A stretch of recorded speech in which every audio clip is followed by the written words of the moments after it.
Bonjour à tous et bienvenue dans ce nouveau webinaire Cachisking. On est très heureux de vous accueillir aujourd'hui pour parler des actions à prendre pour améliorer votre performance RH quand on est à distance.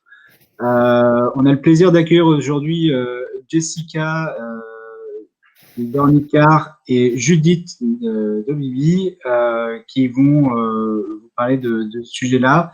Et Camille d'Agicap est avec moi pour m'accompagner sur ce sujet-là. Est-ce que vous nous entendez bien?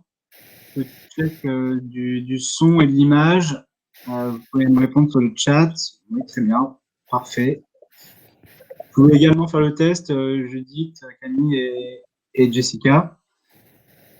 Bonjour à tous. Bonjour tout le monde. Très bien. On J'ai s'entend. juste un petit écho. Oui. D'accord. Et bonjour Audrey Dornicard qui est présente dans le webinaire. Très bien. On va attendre quelques minutes, le temps que tout le monde puisse se connecter. Voilà, on va pouvoir y aller dans une minute. On va essayer de répondre à toutes vos questions en live, mais si elles sont trop nombreuses, on vous enverra des réponses par écrit dans la synthèse qu'on vous envoie dans un second temps. N'hésitez pas à poser vos questions dès maintenant si vous en avez déjà dans la rubrique questions qui est sur la droite. Voilà. On va commencer tranquillement, ça va faire venir les retardataires. Donc bonjour, c'est Thomas d'Agicap, j'espère que vous allez bien. Nous sommes très heureux de vous accueillir aujourd'hui pour ce webinaire consacré aux actions à prendre pour améliorer votre performance RH quand on est à distance. On va commencer par quelques infos pratiques sur ce webinaire. Alors, on vous rappelle qu'il est enregistré et que vous recevrez automatiquement le replay par mail accompagné d'une synthèse. Pour interagir, n'hésitez pas à utiliser la fenêtre de chat qui est sur la droite pour échanger en direct avec nous et entre vous. Vous pouvez également nous poser vos questions directement dans l'espace réservé qui s'appelle questions, à droite de l'espace chat. Et essayez d'éviter de poser vos questions dans le chat parce qu'on ne les voit pas forcément. Donc, posez bien vos questions dans l'espace questions. Si vous voulez prioriser des questions qui vous paraissent plus importantes pour vous, qui correspondent plus à vos besoins, likez-les pour faire remonter en priorité les questions qui ont le plus de sens pour vous. Nous allons essayer de répondre à toutes vos questions.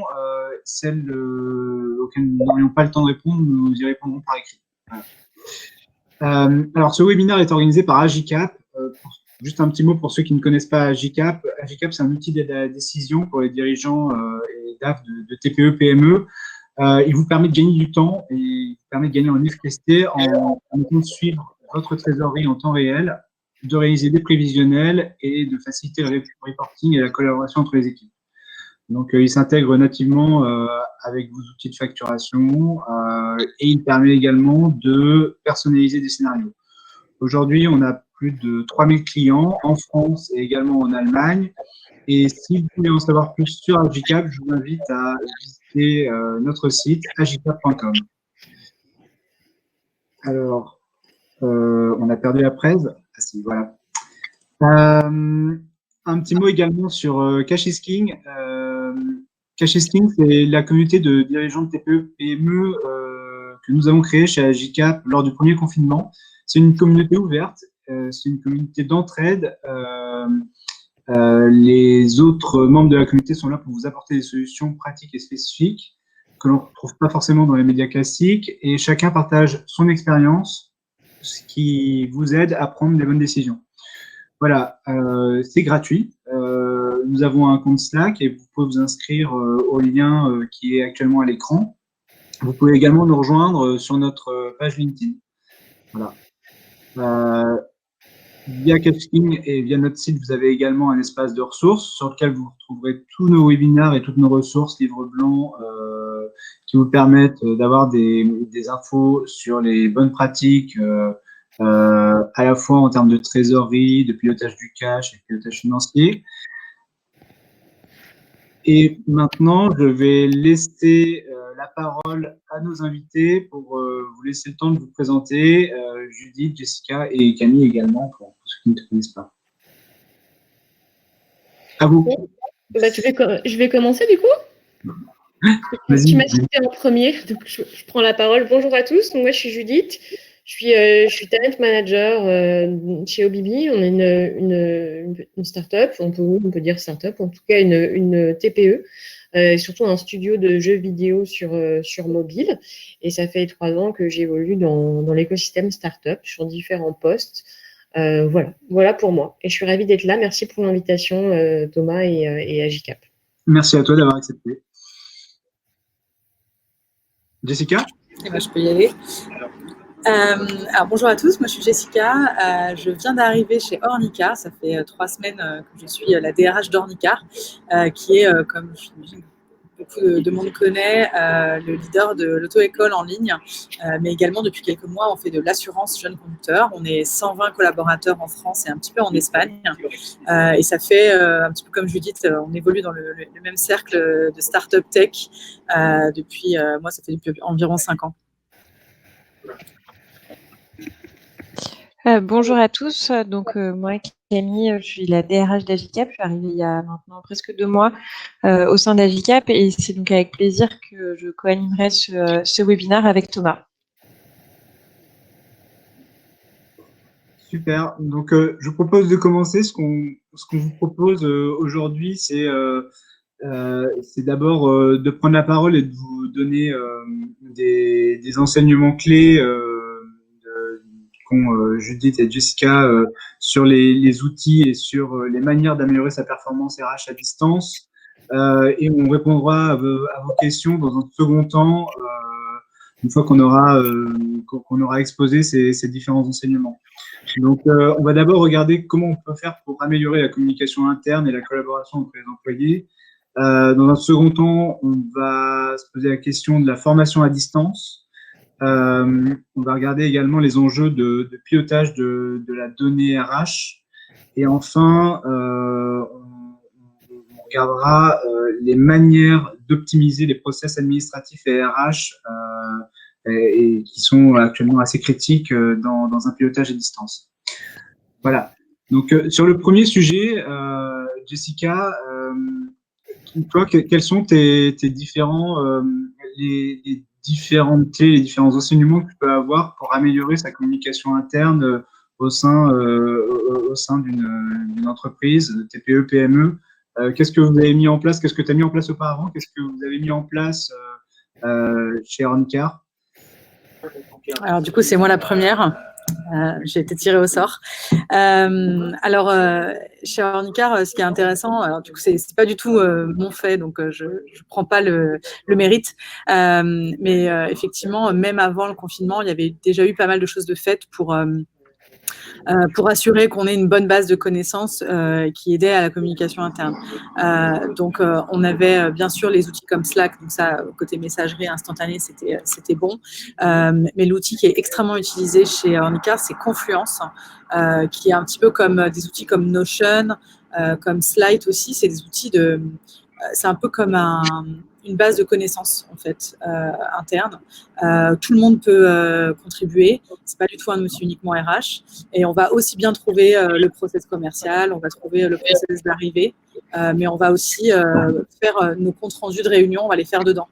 Ce qui est d'ailleurs un truc très moderne pour chez Ornicar. On fait quelques réunions en asynchrone, donc on se voit plus, on fait juste on met toutes nos updates dans un document qui est publié, qui est partagé aux membres. Et si on estime qu'on n'a pas de besoin de se voir pour prendre une décision, eh bien, on ne se voit pas et on gagne du temps là-dessus et ça nous permet d'avancer sur le sujet et de travailler de façon décalée ou asynchrone.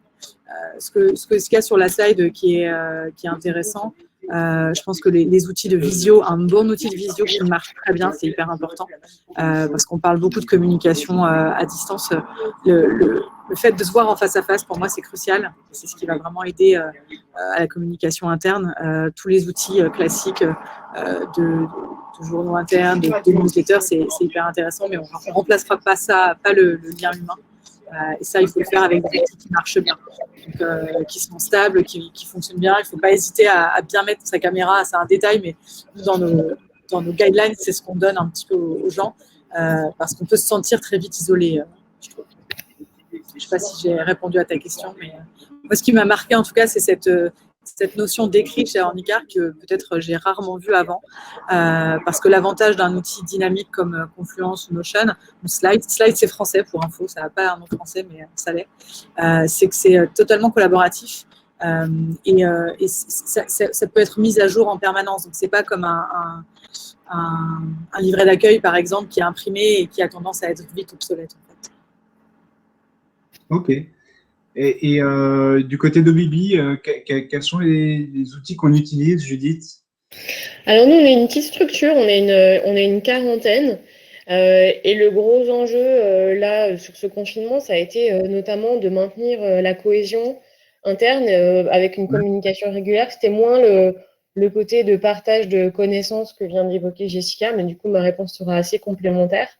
Ce qu'on utilise beaucoup, je vois que vous l'aviez noté dans la slide, on utilise des surveys, on utilise Google Forms notamment pour faire des surveys toutes les semaines, pour pouvoir faire remonter les feedbacks.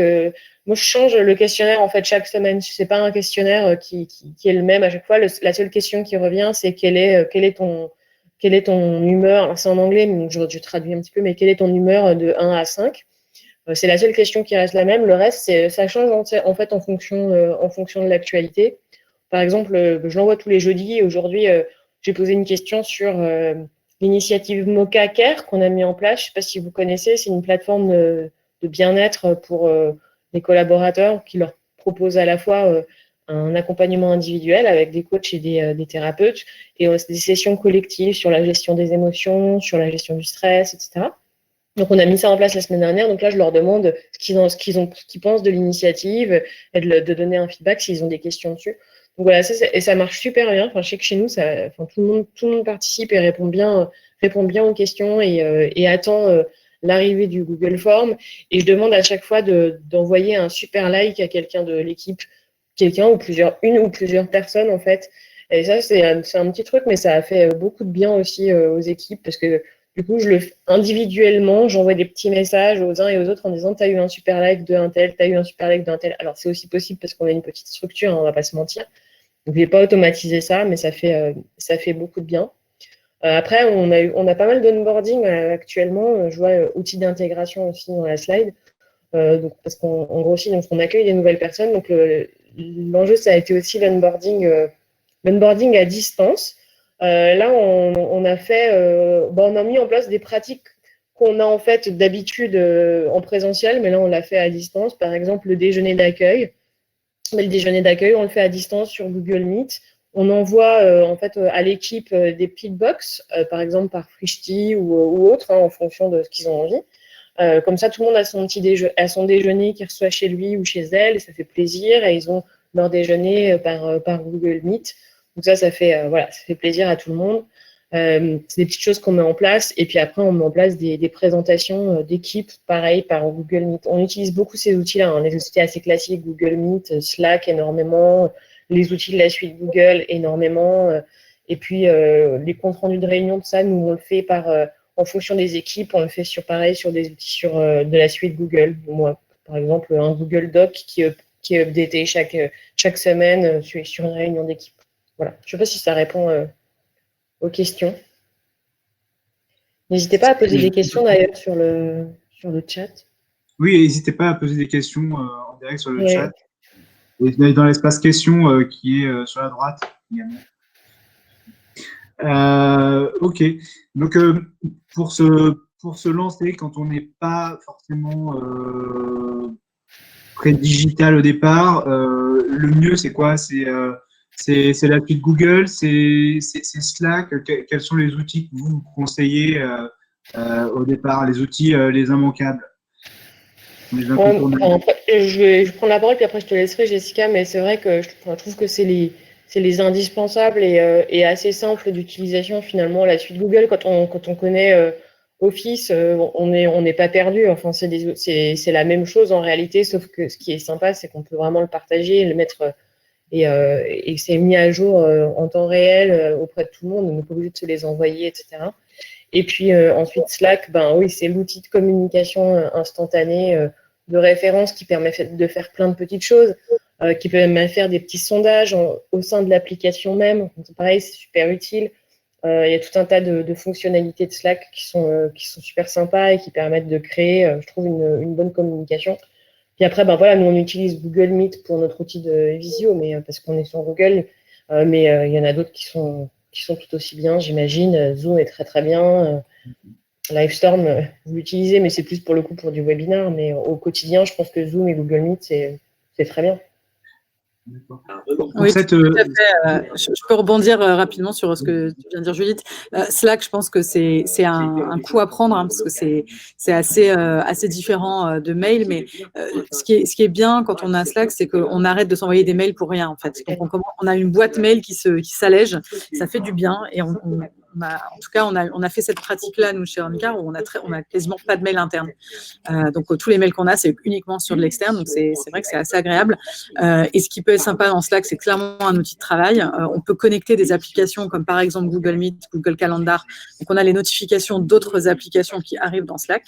Moi, mon application de gestion de projet, c'est Asana. J'en ai pas parlé, mais c'est un super bon outil aussi pour travailler en collaboratif et avancer sur des projets à plusieurs.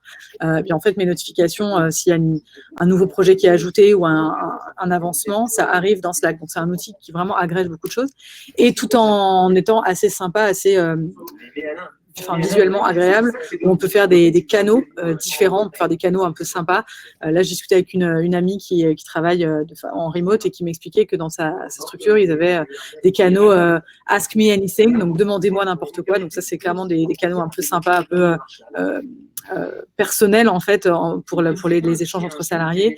Il y a les canaux, le fameux canal aléatoire où là on raconte n'importe quoi qui nous est arrivé ou qu'on a vu passer sur internet, etc. Des choses, soit on peut avoir le canal musique où on se partage une musique et ça fait agréger une playlist en fait de la société par exemple. Ça en faisait pas mal dans une ancienne structure où j'étais. Donc ça peut tout aussi bien être un outil de travail comme un outil un peu sympa qui remplace la machine à café. C'est le fameux truc qui nous manque quand on est plus présent 100% au bureau, c'est comment on fait pour garder ces conversations informelles. Et ça peut totalement être dans Slack à condition de mettre les bons canaux en place. Oui, juste pour rebondir, Slack est très utilisé, la Google Suite aussi. C'est des outils après qui peuvent être retrouvés un petit peu sur le Teams pour les gens qui sont plus traditionnellement sur la suite Office, où il y a aussi cette possibilité d'utiliser un chat. Je pense que ce rôle du chat, que ce soit d'une personne à une personne ou à plusieurs par petits groupes qu'on peut créer de façon aléatoire ou les prévoir, ça permet effectivement d'alléger ces mails qu'on peut s'envoyer à droite, à gauche. Et donc, c'est juste pour rebondir sur si vous êtes concerné par le fait que effectivement, vous n'avez pas forcément la suite Google, mais plutôt Office, c'est des outils qui peuvent être retrouvés aussi dessus. Et je rebondis également sur ce que vous disiez. Il y a une dimension outil, évidemment, mais il y a également une dimension rituel. En fait, les outils sont nécessaires pour installer des rituels, mais cette communication interne est parfois un peu informelle. Elle s'installe seulement parce que vous mettez en place des rituels. Judith, tu parlais par exemple des petits déjeuners. Quels sont les rituels que vous avez installés, Jessica, Judith, qui permettent justement cette transmission de l'information qui est possible grâce aux outils, mais pas seulement, également parce que vous les utilisez et que vous mettez en place des choses. Alors, au niveau des rituels, donc nous, on a une réunion. Bon, après, c'est pareil, parce qu'on est une petite structure, mais on a un weekly meeting Pardon pour les anglicismes, hein, c'est affreux, mais en plus, nous, pour le coup, on parle en anglais.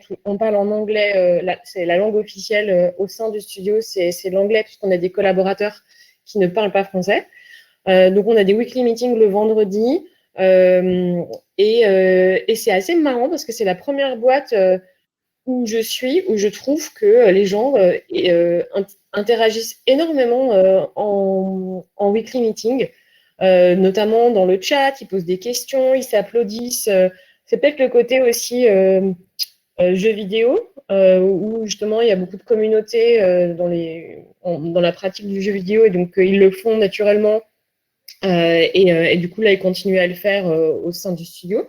Mais c'est assez chouette, je dois dire, même en tant qu'RH, de constater l'adhésion des collaborateurs et la participation, et que c'est pas uniquement une info top-down, et qu'il y a, voilà, il y a cette participation. Donc nous, c'est l'événement qu'on fait chaque semaine. Après, on fait tous les 15 jours des apéros. Et pour le coup, on essaye de faire en sorte que ce ne soit pas des apéros où on dit, ben voilà, c'est apéro à 19h et chacun arrive, et puis finalement un peu compliqué parce qu'on peut pas vraiment, on discute pas vraiment, parce qu'à 40, c'est compliqué et tout. Donc on essaye d'organiser ça en amont. Donc par exemple, alors là je vous donne un peu les secrets internes, mais ce soir on fait un apéro, et donc quand c'est Thanksgiving la semaine prochaine, on a fait ça sur le thème de Thanksgiving, et là on s'est dit on va faire une espèce de Thanksgiving c'est-à-dire que l'idée c'est que chaque collaborateur dise un merci à quelqu'un d'autre en fait. Et on leur a demandé d'être créatifs, de créer une petite vidéo, un petit poème, un petit dessin. On est dans une boîte assez créative, hein. Il y a beaucoup d'artistes dans les jeux vidéo, mais ils étaient tous hyper contents. Il y en a un qui a bossé jusqu'à minuit hier soir pour faire une vidéo, j'attends de voir ce qu'il a fait. Et donc ça, en fait, on va tous se le partager ce soir. Et pareil, on a notre office manager a fait livrer des box à domicile de chacun. Donc là, tout le monde a reçu. Moi, j'ai reçu la mienne. Je pense que tout le monde est en train de recevoir. Je vois les petits messages qui passent sur Slack, avec un thème justement assez américain parce que c'est Thanksgiving. Et donc, le rendez-vous est ce soir. Et ça passe super bien parce que, pareil, je trouve que le côté, on fait un apéro, mais qu'il n'y a pas de thème et il n'y a pas d'animation derrière, souvent, ça peut encore plus isoler que si on n'en faisait pas, parce qu'on se retrouve tout seul derrière son écran à pas faire de blagues ou à pas rentrer dans les conversations. Et le fait d'organiser ça en amont et de mettre en place des petits icebreakers, ça permet de vivre un bon moment tous ensemble, quoi. Ok. Voilà. On va peut-être passer au sujet suivant. Il commence à y avoir des questions arrivées, mais on les traitera dans un second temps peut-être. Mais on va peut-être enchaîner sur les outils de formation à distance. Quels sont pour vous les outils les plus importants pour réussir à former à distance de nouveaux arrivants, et également les collaborateurs actuels, pour continuer à se former à distance dans un contexte d'éloignement assez prolongé? Alors, la formation, nous, actuellement, on n'en fait pas spécialement, déjà parce qu'on n'a pas de politique formation, je ne veux pas m'en dire, très structurée. Peut-être parce que ça n'a jamais... Moi, je suis arrivée il n'y a pas très longtemps chez Obibi, hein, et je suis en train de structurer la fonction RH. Voilà. Je sais que là, on a des workshops qui vont être organisés sur le thème, justement, de la gestion émotionnelle, ce qu'on est en train de faire avec Mocha. Alors, c'est pas de la formation, mais c'est néanmoins des sessions collectives de 1h30 où on sera une dizaine de personnes. Donc pour le moment, ça va se faire, pour le coup, ça va se faire sur Zoom, hein, tout simplement, avec rien de particulier en plus de ça, avec apparemment des formateurs qui sont habitués à faire ça en collectif, avec, je pense, des versions de Zoom qui sont des versions payantes, où on peut aussi isoler dans des petites... dans des sous-groupes. Vous savez, dans la version payante de Zoom, on peut isoler dans des petits sous-groupes quand il s'agit de travailler sur un thème.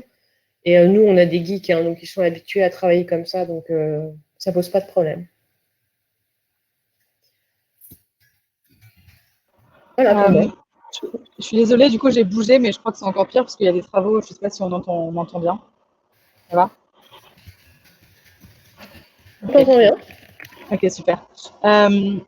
Du coup, sur la formation des nouveaux salariés, en fait, nous, on a tout changé. Tout ce qu'on faisait en présentiel, on l'a mis sur Google Meet.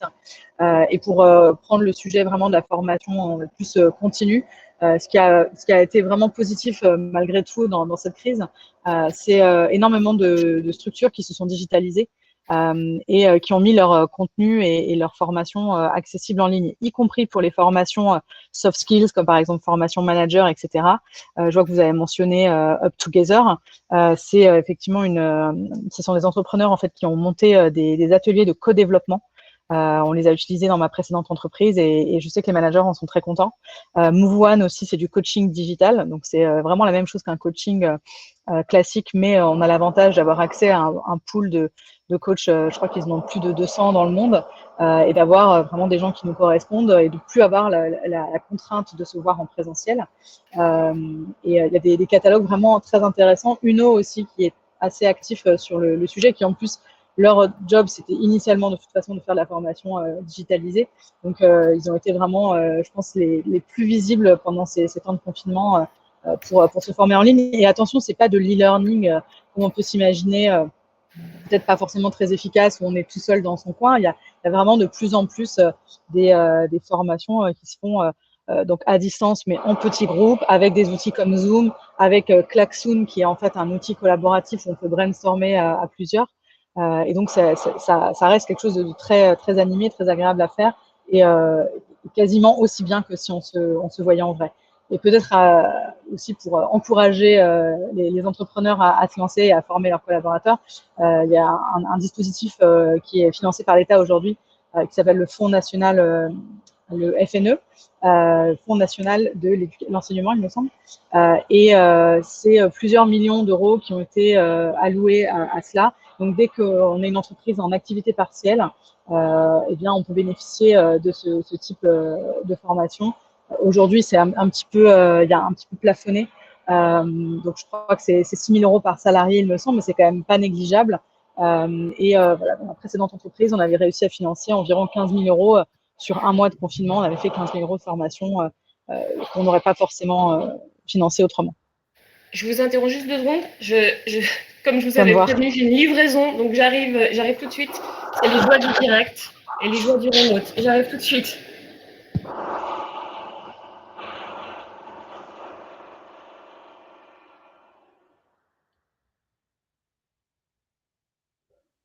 On t'entend pas, Thomas. Ouais, Thomas, je crois que tu es en mute.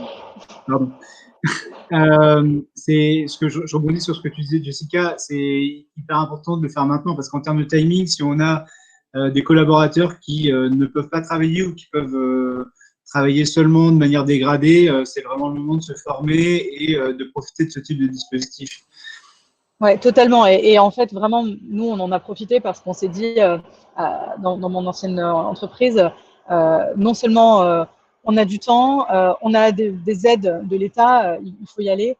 C'est un bon moment et ça permet aussi de garder du lien, de garder de la motivation, de garder de l'engagement, malgré tout, parce que voilà, le confinement, ça a pu être compliqué d'un point de vue psychologique parce qu'on était subitement désœuvré en activité partielle, on n'avait plus forcément d'activité et passer de je suis hyper occupée à subitement je suis dans mes 4 murs et j'ai rien à faire.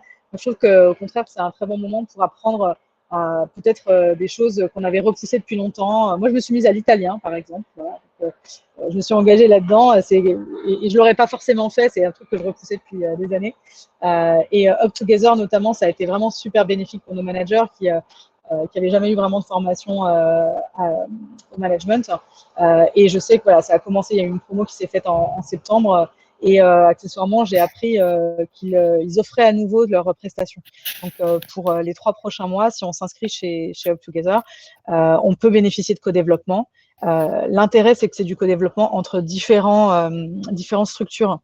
Donc, on va vraiment aller se confronter à d'autres styles de management et aussi d'autres entreprises, donc pas uniquement des boîtes de notre secteur, mais vraiment voir un peu comment le management, ça peut être assez similaire finalement d'une boîte à une autre.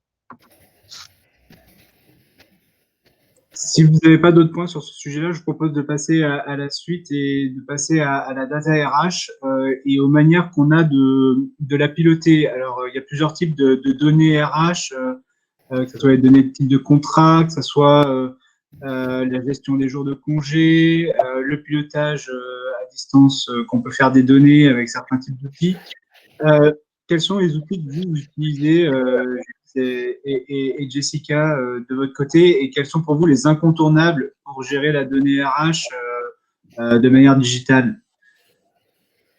Alors, nous, on utilise Payfit, qui est pour le coup, à notre taille de structure, vraiment le must-have quoi, sur la partie vie du collaborateur au niveau administratif. Et donc, c'est vrai qu'on fait partie des boîtes pour lesquelles Payfit fait complètement le job. Je sais qu'à partir d'une certaine taille d'entreprise, quand vous passez sur du multi-pays, ou que vous avez des conventions collectives différentes, ça devient un peu plus compliqué. Jessica le sait comme moi, c'est qu'on voilà, il y a un stade où Payfit n'est plus forcément la bonne solution. Mais pour une petite structure, monoconvention, avec peu de spécificité, en tout cas sur le contrat, franchement, on est très très content. On a une office manager du coup qui gère la paye, qui n'est pas du tout une spécialiste de la paye, et on a en face, voilà, une boîte qui nous fournit toutes les données dont on a besoin, puisqu'on peut faire tout un tas d'exports. C'est assez simple d'utilisation, donc moi je recommande. Oui, c'est assez incontournable parce qu'effectivement, ça permet de notamment, côté collaborateur en tout cas, d'avoir une vision sur ses congés, sur ses jours en télétravail, sur sa fiche de paye. Surtout, ça, c'est assez précieux. Pour ceux qui ont dû mettre des fiches de paye sous pli, il n'y a pas encore pas si longtemps, ça a été une super avancée. Après, moi, ça me semble assez essentiel d'avoir des outils qui ne sont pas uniquement des tableaux Excel. Et je trouve qu'on y gagne, que ce soit Payfit, il y a Lucas aussi qui a un bon, c'est plutôt un système d'info, c'est pas un outil de paye, mais c'est un outil où on va pouvoir saisir ses congés, faire la gestion des temps aussi, faire tout ce qui est notes de frais également. Enfin, c'est assez essentiel, je trouve, parce que si on n'investit pas dans ce genre d'outils, qui sont pas forcément hyper coûteux, on va avoir du temps, soit de comptable, de RH ou de profils administratifs qui vont devoir faire ça à la main, et je trouve que c'est vraiment hyper important d'avoir quelque chose qui nous aide.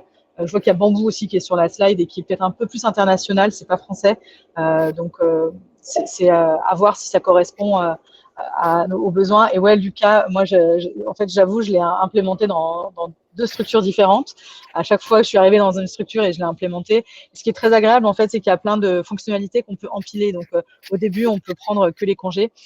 Et puis, ensuite, on prend les notes de frais. Ensuite, on prend les fiches de paye dématérialisées. On peut vraiment construire son mini SIRH, et peu importe la taille qu'on a ou le budget qu'on a, on peut avoir quelque chose qui correspond à nos besoins. Et si je peux me permettre de rebondir, Lucas ou d'autres, on en parlait tout à l'heure sur le onboarding et la particularité que le télétravail a d'être encore un peu plus compliqué. Je sais que nous, on recrute beaucoup et c'est vrai qu'un SIRH qui permet d'accompagner la gestion de l'onboarding, où il y a beaucoup de choses à préparer, de petites tâches à faire qui impliquent différentes personnes dans l'entreprise, que ce soit sur le matériel informatique, que ce soit sur la partie RH, etc. C'est vrai que d'avoir un outil de gestion digitalisé qui nous permet justement d'avoir cette checklist, de pouvoir tenir au courant les bonnes personnes au bon moment pour que tout soit prêt, que ce soit en présentiel ou à distance, c'est vrai que c'est quelque chose qui est assez essentiel à mon sens. Et vous utilisez quoi, Camille, du coup? Payfit aussi? Aujourd'hui, on a Payfit. Alors, il y a effectivement un petit module qui existe sur Payfit pour pouvoir gérer une liste de tâches.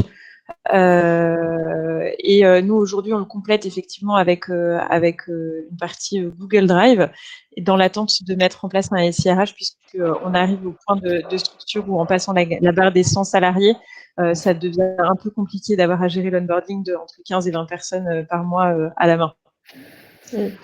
Ce qui peut être utile, alors peut-être pas pour 100 salariés, mais les outils de gestion de projet que je mentionnais comme Trello ou Asana, c'est clairement des choses qui peuvent très bien marcher pour l'onboarding parce que tu peux en fait créer un onboarding type, des tâches types avec des responsables pour chaque tâche et dupliquer ça à l'infini.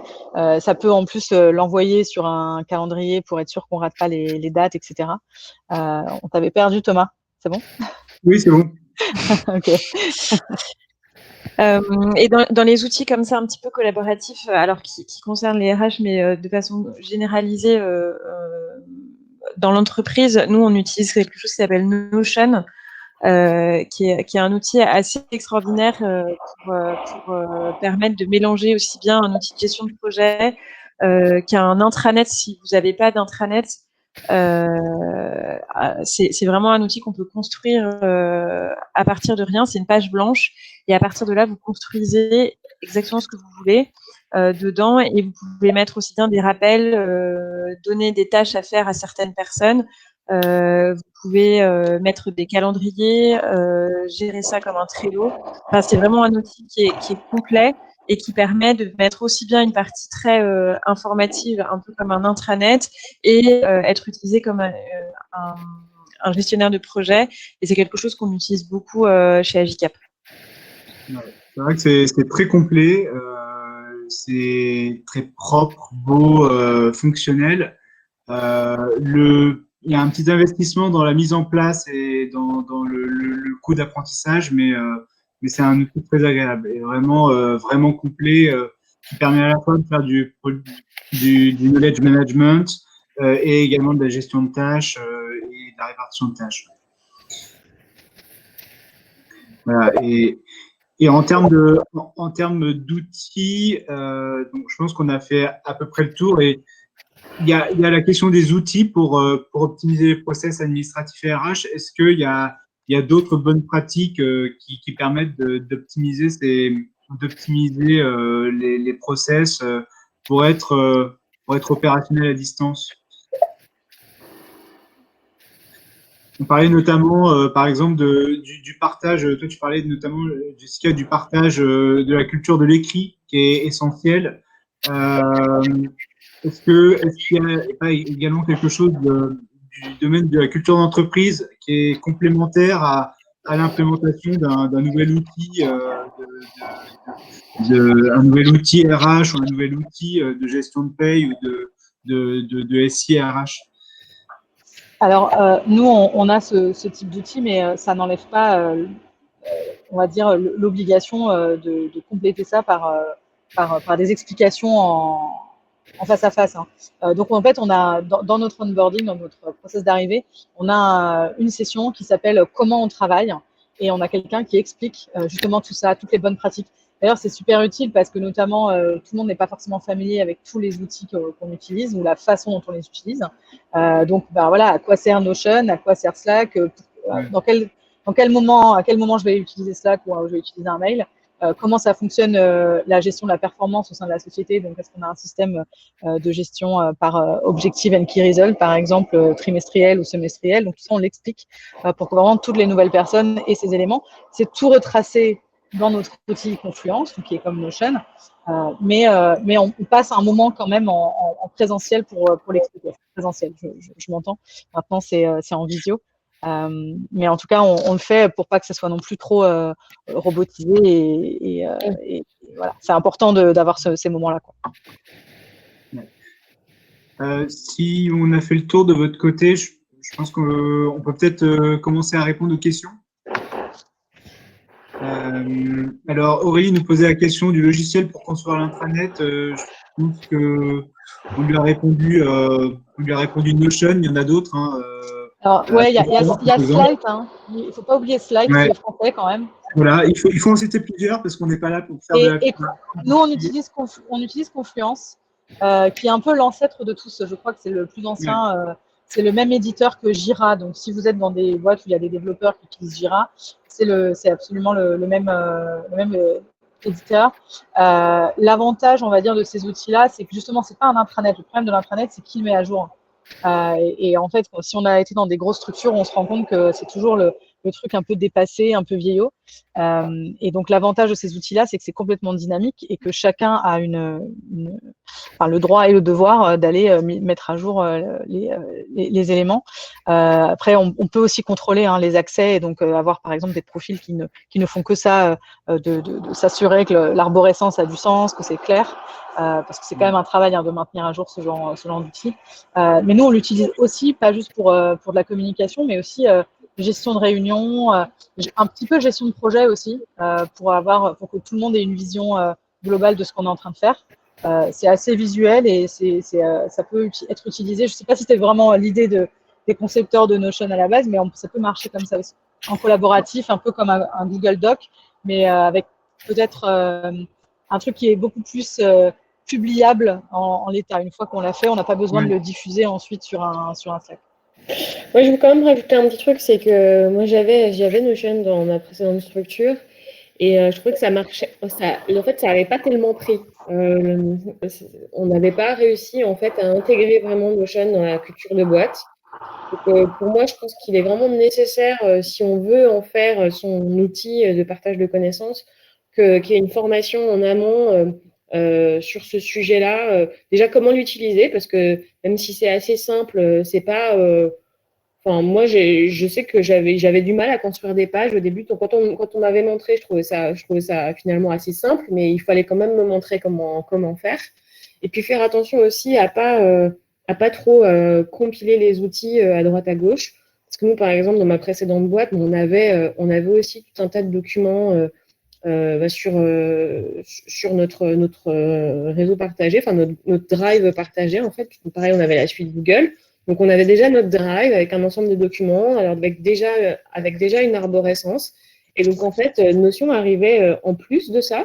Et les collaborateurs allaient sur le Google Drive, mais n'allaient pas sur Notion. Et l'information pouvait être un petit peu parfois différente entre les deux. Donc, pour moi, ça doit être aussi nommer quelqu'un, quand on met en place la démarche, nommer quelqu'un qui est en charge en fait, du projet sur Notion. Former les utilisateurs et faire attention à ce qu'il n'y ait pas différentes sources d'informations pour pas non plus embrouiller les gens, quoi. Ça, c'est vraiment mon retour d'expérience.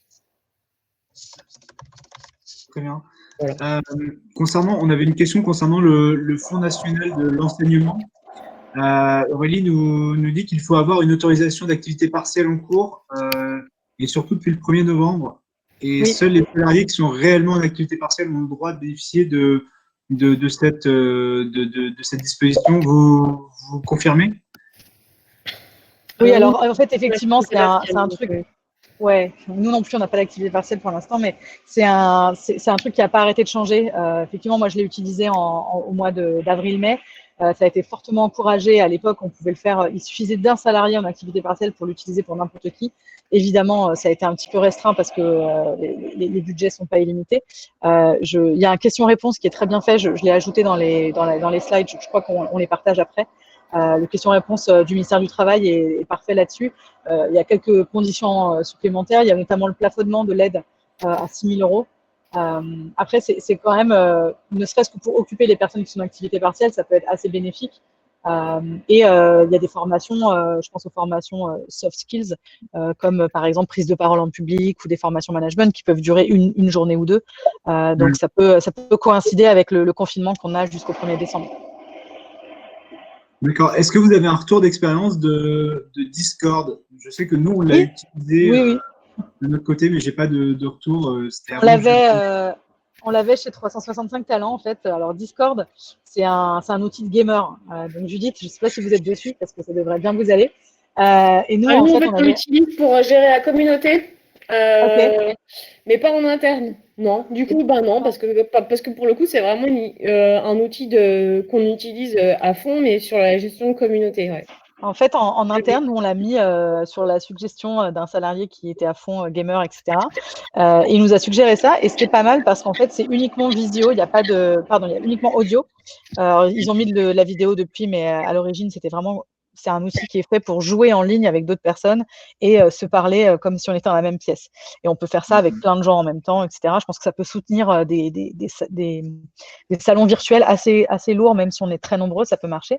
Et donc, en fait, ce qu'on avait fait, on avait reproduit nos salles de réunion et on avait reproduit la machine à café et la cuisine. Donc, on pouvait aller se présenter, on peut voir qui est présent. Et on a juste à rentrer virtuellement dans la pièce pour discuter avec les gens. Et on arrive et on part très facilement comme si on était en présentiel. C'est gratuit accessoirement, donc ça coûte rien d'essayer. Ok. Nous, on avait utilisé ce que j'avais répondu dans le chat, Ouais. précédente expérience aussi. Et il y avait certaines personnes qui y allaient, d'autres non. Comme c'est un outil quand même assez geek, de gamer, comme dit Jessica. Oui. Du coup, ça parlait pas forcément à tout le monde. Mais c'est vrai que le côté, je peux y aller comme je vais prendre un café. Je vais voir s'il y a quelqu'un dans une des salles et s'il y a quelqu'un, et ben, on discute. C'est un peu différent aussi que d'aller s'organiser un meeting dans l'agenda. Il y a un côté plus spontané qui plaisait bien à certains. Oui, et nous, en fait, ce qu'on avait fait, c'est qu'on avait décrété tous les meetings d'équipe, enfin de boîte, on les faisait sur Discord. Donc, ça avait créé l'usage aussi. Une fois par semaine, on avait ce meeting, on pouvait partager des slides, etc. Et on se disait bonjour dessus, en fait, aussi. Donc, c'était une pratique qu'on avait dans Slack également. En fait, on se disait toujours bonjour. Donc, on l'avait mis sur Discord, c'était sympa, à 9h30, un truc comme ça, un peu comme quand on arrive au bureau, quoi. Et tous les devs s'étaient mis à faire leur stand-up, donc la réunion du matin, elle se passait sur Discord aussi. D'accord. Émilie nous demande comment fonctionne la boîte à idées et est-ce que c'est un outil qui est intégré à la base de connaissances? Alors, je ne sais pas trop de quelle base de connaissances on parle. Est-ce que vous avez on a mentionné ce sujet. Est-ce que Émilie peut préciser peut-être? On a parlé de ça sur la toute première slide, en fait, sur la communication interne. On a dû parler de boîte à idées. Moi, après, c'est quelque chose que on a déjà mis en place dans plusieurs structures et j'ai pas forcément été hyper impressionnée par. Enfin, je trouve que c'est pas forcément comme ça que les gens ont le plus envie de nous partager leurs idées, ou alors peut-être ça peut être un peu frustrant si on a l'impression que les idées suggérées sont pas suivies. Le fait Judith avec les Google Forms, franchement, c'est un très bon moyen parce que du coup, on pose des questions et en même temps, on laisse une question ouverte. Si vous avez des suggestions, n'hésitez pas, c'est le moment pour voir s'il y a des choses qui remontent. Mais dans ces moments-là, si je peux, on n'en a pas trop parlé, mais on parle beaucoup d'outils. En fait, je pense que ce qui est important aussi, c'est d'avoir une organisation, notamment de manager ou de team leader, enfin, je ne sais pas comment ça s'appelle chez vous, mais qui fait ce lien. C'est pas juste quelque chose de RH, c'est pas non plus que les dirigeants.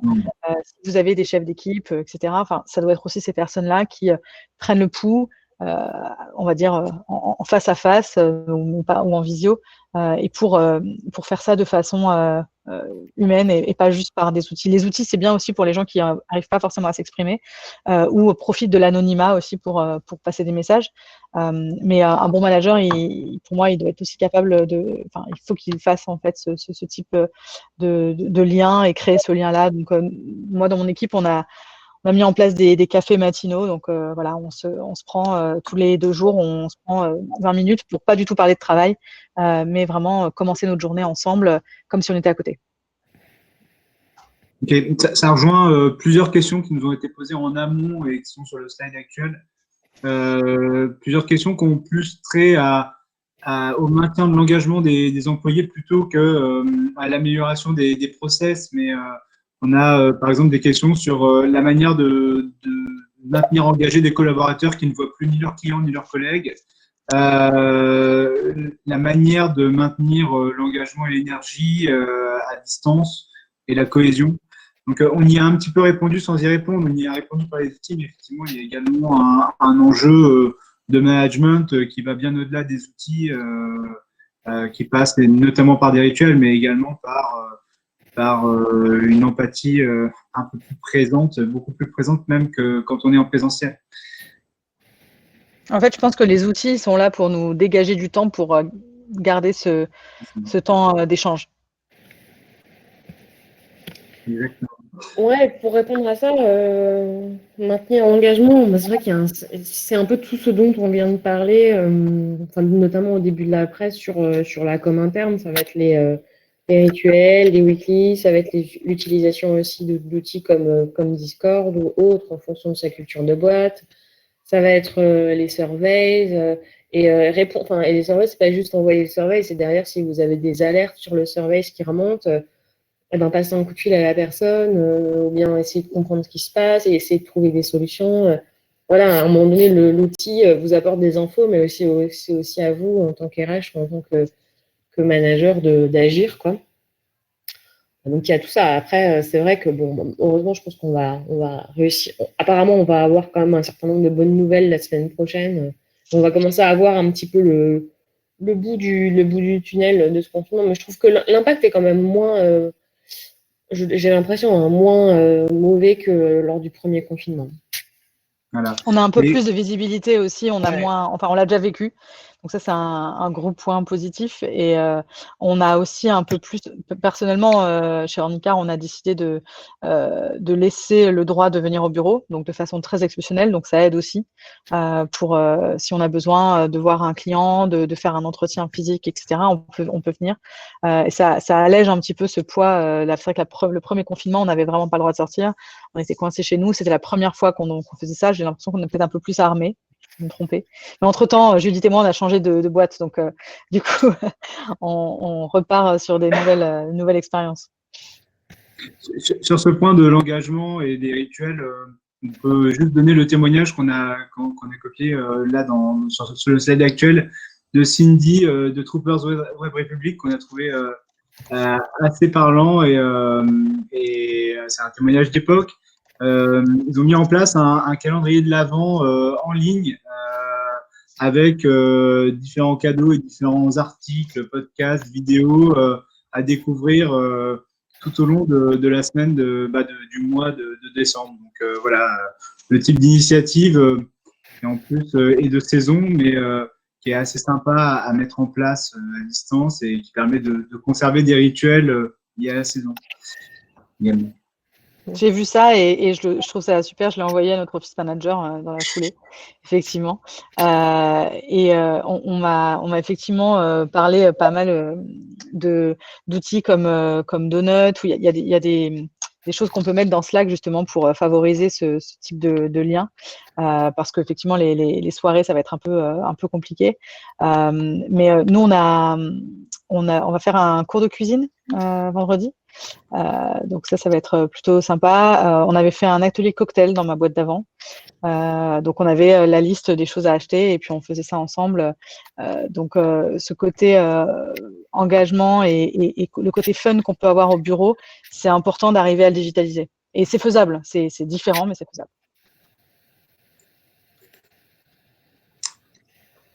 Ok, on avait une question, mais tu as déjà répondu, Judith, sur l'offboarding. J'ai répondu. On va peut-être prendre. Non, c'est moi. C'est Jessica qui a répondu. Ah non, pardon, c'est Jessica. Sur leur l'offboarding, juste pour donner un peu ce que ça nous est arrivé aussi, je pense que ce que nous on a essayé de faire, c'était de vraiment ce temps qu'on prend normalement effectivement quand on est en présentiel pour expliquer un départ, c'était de le prendre, mais finalement 2 fois plus, d'être vraiment à l'écoute et d'être beaucoup dans l'explication aussi, parce que c'est vrai que c'est une décision, par exemple sur une fin de période d'essai qui peut être compliquée à prendre et pas forcément facile à comprendre de l'autre côté, d'autant plus à distance. Donc c'était vraiment de prendre ce temps d'explication et derrière c'est vrai que nous on a pris le temps, les managers, on a fait un entretien RH avec le manager et le N+2 a rappelé la personne derrière pour reprendre un temps vraiment d'explication, de remettre les choses à plat pour vraiment essayer de minimiser en soi et autant que faire se peut, mais cette dureté qui peut venir du fait qu'on ne soit pas dans la même pièce. Et après, en termes juste pratico-pratiques, c'est vrai que c'est aussi des personnes qui ont du matériel informatique. Nous, ce qu'on fait tout simplement, c'est qu'on leur demande effectivement de renvoyer les éléments par la poste avec un colis spécifique pour que le colis ne se perde pas en route et qui est tout simplement remboursé à au moment où on reçoit le matériel et sur facture. Donc ça permet aussi d'avoir ce suivi-là et d'aller jusqu'au bout du processus qui aurait dû être fait en présentiel. Et franchement, je trouve que c'est un bon exercice en fait, parce que demain, on va se mettre à recruter de plus en plus en remote. En tout cas, dans nos structures tech, ça me semble évident. Et du coup, il faut qu'on soit prêt à faire ce genre de choses. Comment on fait pour accueillir les gens, mais aussi comment on fait quand ils partent. Avoir les bonnes procédures en place. Dans mes boîtes précédentes, comme on avait pas mal de gens à l'étranger, en fait, on avait déjà ce genre de problématique. Donc, savoir couper les accès le plus rapidement possible, faire aussi des exit interviews pour discuter avec les gens et avoir des éléments sur qu'est-ce qui a fait qu'ils ont eu envie de partir, par exemple. C'est des choses c'est pas toujours des discussions agréables à avoir, mais c'est intéressant de le faire pour pouvoir améliorer les choses aussi. Donc, il faut soit ça peut être une discussion qui est organisée par les RH, soit par les managers. Dans une boîte plus grosse, je l'avais automatisé dans un outil pour le coup, parce qu'on avait besoin de collecter ça de façon nominative, mais pas forcément faire un meeting spécial pour ça. On laissait le soin au manager de le faire et nous, on collectait des infos pour essayer de voir là où on pouvait améliorer les choses. Ok, est-ce qu'on a d'autres questions? Je crois que c'était la dernière question. Si on n'a pas d'ultime question à arriver, on peut conclure le webinaire. En général, quand je dis ça, il y a toujours une ultime question à arriver.